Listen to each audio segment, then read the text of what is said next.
जळगावच्या शनीपेठ परिसरातील कांचननगर भागात रात्री दोन युवकांमध्ये किरकोळ कारणावरून वाद झाला। हा वाद चिघळून त्याचे रूपांतर गोळीबारात झाले।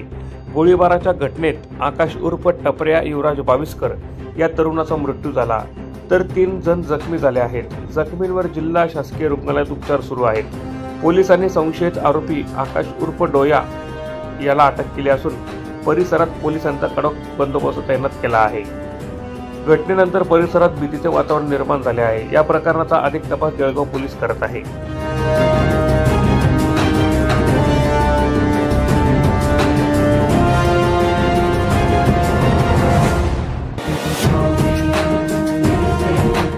ब्युरो रिपोर्ट, माझा महाराष्ट्र न्यूज, जळगाव।